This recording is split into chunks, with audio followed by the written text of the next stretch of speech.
Hari ini di Work Life Trampoline kita akan belajar dari Eminem. I don't balance my work and my life because they're all jumping in the same trampoline. Assalamualaikum. Work Life Trampoline. We're still hustling because we love what we do what we love. Pusing tapi bahagia. Carilah pekerjaan yang capeknya membuat kamu bahagia. Gokil. Work Life Trampoline, baby. Oke, ini sebenarnya video tentang gue datang ke pop-up store-nya Mom's Spaghetti. Mom's Spaghetti adalah sebuah restoran yang nama restorannya terinspirasi dari lagunya Eminem. Tapi tarik mundur dulu, Eminem adalah salah satu rapper yang mungkin dianggap rapper terbaik sepanjang masa. Arguably, tergantung lo ngeliatnya seperti apa. Ada yang mungkin percaya Jay-Z, ada yang mungkin percaya Nas, ada yang mungkin percaya Biggie, ada yang percaya Tupac, Rakim. Banyak lah, kenapa jadi mikir ke sana. Drake, Weezy, pokoknya ada banyak nama rapper, tapi Eminem, harusnya lu tahu, Eminem bahkan mungkin lebih populer lah dibandingin nama rapper-rapper lain. Nah, di puncak kejayaannya, gue nggak bilang Eminem nggak jaya, tapi udah bukan eranya dia lagi. Di puncak kejayaan eranya, dia kemudian main film, judulnya 8 Mile. 8 Mile ini adalah film yang merupakan cerminan dari kehidupan dia. Jadi ada banyak yang diceritakan di film tersebut beneran kejadian di dunianya dia, tapi nama karakternya diubah dan ada sedikit dramatisasi. Makanya nggak pakai nama Eminem. Karakternya dia namanya B-Rabbit. Tapi ada karakternya Proof. Proof tuh temennya Eminem yang udah meninggal karena tembak. Karakternya Proof juga ada di film 8 Mile. Karakter teman-temannya yang ada di D12 juga ada di 8 Mile. Tapi bercerita tentang seorang rapper kulit putih yang sebenarnya berbakat, teman-temannya tahu dia berbakat, tapi orangnya nggak pernah bisa manfaatin kesempatan yang diberikan kepada dia karena dia grogi lah, alasan ada mulu nih bocah. Terus akhirnya di puncak film tersebut dia ikutan lomba rap battle dan menjuarai dengan begitu gemilang. Nah, film itu bukan cuma sukses, soundtracknya keren banget, soundtrack 8 Mile. Gue denger 50 Cent itu pertama kali dari situ. Jadi di album 8 Mile ada beberapa lagu yang jadi soundtrack.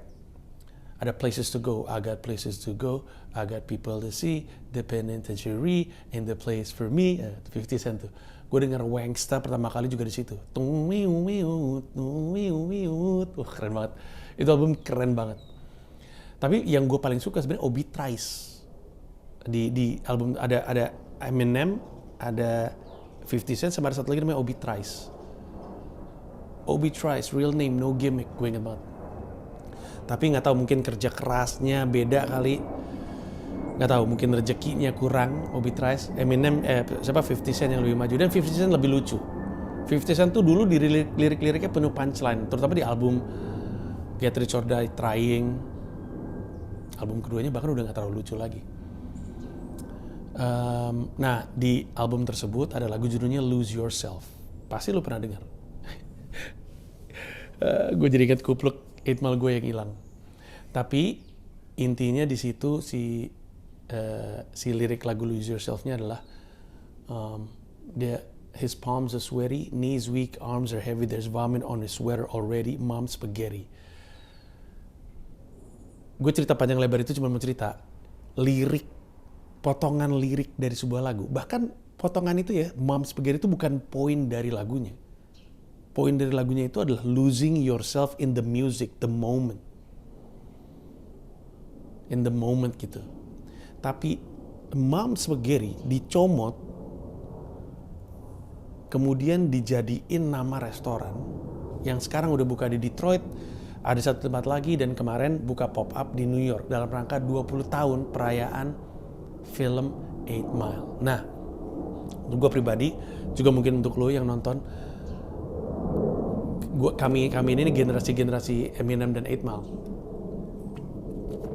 20 tahun berarti tahun 2002. Tahun 2022 tuh gue lagi kuliah. Kalau gue nggak salah, sebelum gue sidang tugas akhir, tuh gue dengerin lagu itu. Kalau gue nggak salah, yang pasti setelahnya gue request The World's Greatest dari R. Kelly pas udah selesai sidang dan keluar nilainya. Lose Yourself juga ada maknanya buat gue. Jadi pertama kali gue jadi presenter TV itu untuk acara namanya Starmouth Crashbone. Ini zaman gue masih ngambil job rokok. Starmouth bikin acara basket, Crashbone, acara 3-on-3 tapi di dalam kerangkeng gitu. Hostnya gue sama Terry Putri. Gue pertama kali nge-host. Dan gue waktu itu nge-host di kayaknya parkir Timur Senayan ya. Kalau gue nggak salah, gue lupa. Kayaknya parkir Timur Senayan. Terus gue dipakai karena gue bisa bahasa Inggris dan gue senang basket dan gue bisa presenting. Nah, gue lagi deg-degan banget karena gue mau take pertama gue. Padahal take pertama gue juga nggak nyampe 1 menit sebenarnya. Tapi ini take pertama gue sebagai presenter seumur hidup. Lagi deg-degan, namanya juga acara 3-on-3 ya. Yang main kan musik hip hop. Tiba-tiba mengudara lagu Lose Yourself-nya Eminem. Kebakar langsung kita, ya kan? Kebakar. You better lose yourself in the music the moment you want it. You better never let it go. You only get one shot. Do not miss the chance to blow. This opportunity comes once in a lifetime. Do not miss the chance to blow. This opportunity comes in a lifetime. Terus gue bilang, oke, ini kesempatan gue harus jadi yang terbaik. Singkat kata, dari situ gue dianggap oke. Akhirnya gue 3 atau 4 musim Starmouth Crashbone termasuk acara off-air. Abis itu gue jadi presenter TV, abis itu gue jadi Kenade, abis itu dan seterusnya sampai dengan hari ini. Jadi Lose Yourself, Eminem, 8 Mile penting untuk gue. Gue samperin lah tuh tempat. Gue mesti terima kasih sama followers gue yang ngasih informasi lewat DM. Bang, ada ini, coba lu samperin deh. Gue lupa namanya, nanti gue coba untuk kasih screen capture di sini. Thank you. Karena gue kalau nggak dari lu, gue nggak tahu tuh. Gue cek Instagramnya, bener mereka buka pop-up. Terus mesti daftar nggak bayar, terus datang jam 2 siang. Gue datang ke situ antriannya panjang bener. Ini dingin by the way, 3 atau 4 derajat Celcius. Ngantri panjang. Dari jam gue nyampe 2:04, antrian udah sekitar 40 orang. Gue ngantri jam 2 lewat 5 kami mulai masuk satu persatu, rombongan per rombongan. Terus dikasih gelang, terus dikasih flyers. Di dalam ada merchandise, nih lu pilih-pilih nanti mau beli apa gitu. Terus gue ngeliat, di merchandise keren udah gue incar-incar gitu. Terus masuk nih ada kayak lorong gitu, terus di kanan kirinya di kirinya tuh ada sejumlah LED TV atau plasma TV nggak tahu gue, yang ngasih lihat merch-merchnya 20 year anniversary 8 Mile. Terus ada kayak greeternya ngasih tahu bahwa kalau lu mau mesen spagettinya silakan antri di sini. Kalau enggak lu langsung aja ke museumnya. Tapi gue pengen mesen, gue pengen tahu, tanggung udah di situ, pengen tahu rasanya seperti apa. Terus gue mesen, disuruh bayar, nanti lu lewatin museumnya, keluar dari museumnya lu ambil pesanan lu. Oke, deal. Gue turun tangga gitu. Tempatnya nggak gede sebenarnya. Lu turun tangga, yang pertama kali lu lihat itu adalah backdrop cover album 8 Mile. Ingat album 8 Mile kan? Nah, ada backdrop cover albumnya. Jadi bisa foto-foto di situ, bisa video di situ. Terus di sebelah kiri ada kayak tulisan 8 Mile, terus ada ban-ban gitu. Terus pas belok ke kanan, itu ada replika kamar mandi, tempat B-Rabbit latihan nge-rap di depan kaca yang dia muntah dan segala macamnya. Terus ada petugas dan ada kamera. Lu boleh nyoba gitu, reenact adegan, habis itu direkam, habis itu ntar taruh email lu nanti dikirim. Tentu mereka ngumpulin data kita dari email tersebut. Terus ya udah gue coba, terus bilang, oh gaya lu keren segala macam. Gue sih nge-rap lirik Lose Yourself aja. Terus gitu, oh ya masukin email lu nanti dikirim gitu. Udah selesai tuh naik ke atas. Terus lu ngambil pesanan lu, terus lu ngambil merchandise-nya, belanja, terus udah selesai. Udah gitu doang. Singkat, nggak nyampe, di dalamnya nggak nyampe, gue yakin nggak nyampe 30 menit itu. Terus gue beli kaos, gue beli hoodie, dan gue beli kupluk. Hoodie-nya lagi gue cuci, kupluknya hilang di kereta. Sekitar 4 atau 5 hari setelah gue beli. Gue bahas di .id weekly vlog. Keluar gue tanya kan, ini ada area makan nggak sih untuk makan si spaghetti ini? Nggak ada katanya. Oh yaudah, akhirnya gue keluar. Terus nggak jauh dari situ ada kayak batu gitu. Akhirnya gue duduk di situ nyobain spagettinya. Kalau ditanya sih enak, tapi ya namanya juga makanan ya harus enak gitu. Ngerti nggak maksud gue? Jadi enak nggak? Enak sih, tapi ya biasa aja. Gue mesen yang menu vegan. Bakso vegan gitu. Enak sih. Terus sambil gue makan, orang bolak-balik lewat. Ngeliatin gue makan, ada tulisannya tuh. Mom Spaghetti. Terus orang pada nanya, enak nggak gitu? Enak kata gue. Oh ya oke, nanti gue coba gitu. Nggak kenal gue. Terus ada 2 orang. Yo, from 1 to 10, how much do you rate it? Terus gue bilang, 8 gitu. Yo, that's what's up, thanks man. Terus dia langsung masuk kayak gitu. Terus ya pengalamannya menyenangkan. Tapi yang mau gue pelajari dari ini adalah soal IP. Mungkin ada yang udah tahu, mungkin ada yang belum tahu IP itu apa. IP itu adalah intellectual property. Intinya, kekayaan intelektual lo itu, kalau dilindungi bisa jadi aset untuk lo. Apa tuh kekayaan intelektual? Apapun yang keluar dari kepala lo. Hal kreatif yang keluar dari kepala lo. Ide yang jadi barang. Entah itu barangnya berupa pertunjukan, entah itu barangnya sebuah baju, entah itu merek, entah itu karakter komik, entah itu sebuah rekayasa teknologi baru, entah itu resep. Apapun yang keluar dari kepala lu yang merupakan hasil dari intelektualitas lu, itu tuh bisa dilindungi. Sehingga orang nggak bisa nyuri begitu saja, karena yang nyuri bisa lu tuntut.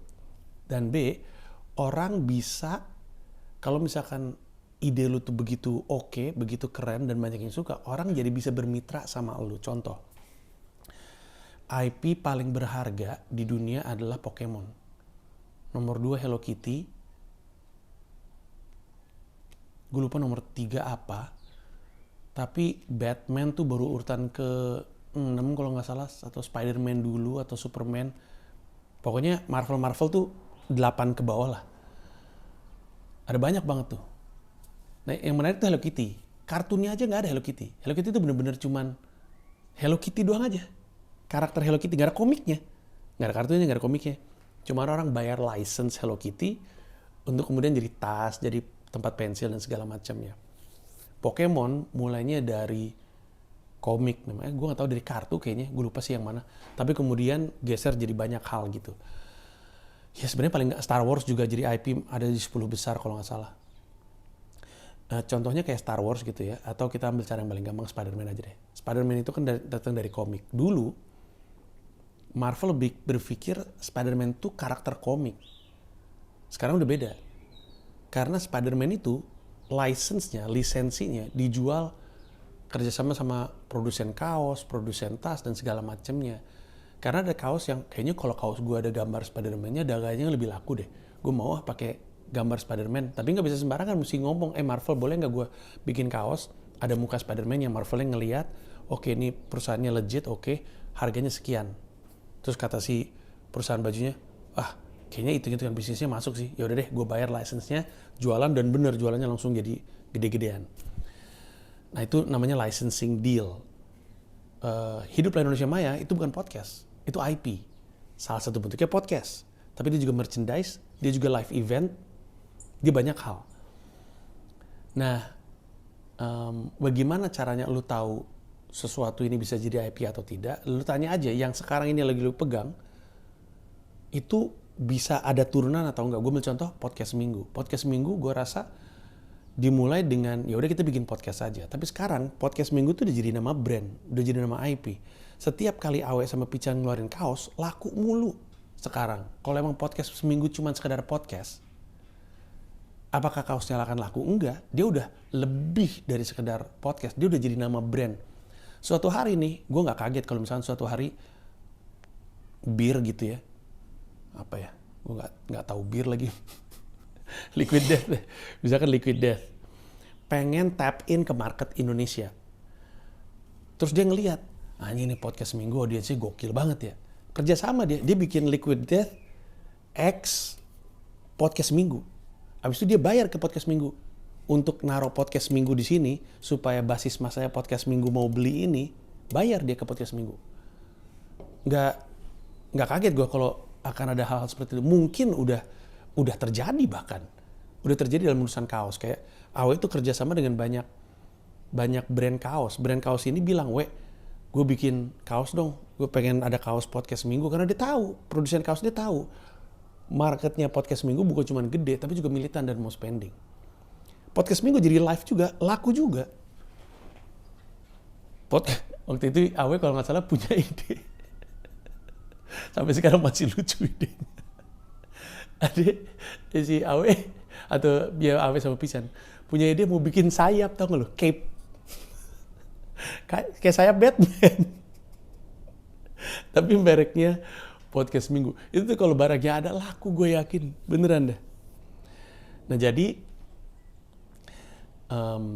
ketika lu ngelihat ada sesuatu yang lu lagi pegang dan sesuatunya itu oke, kalau lu turunin jadi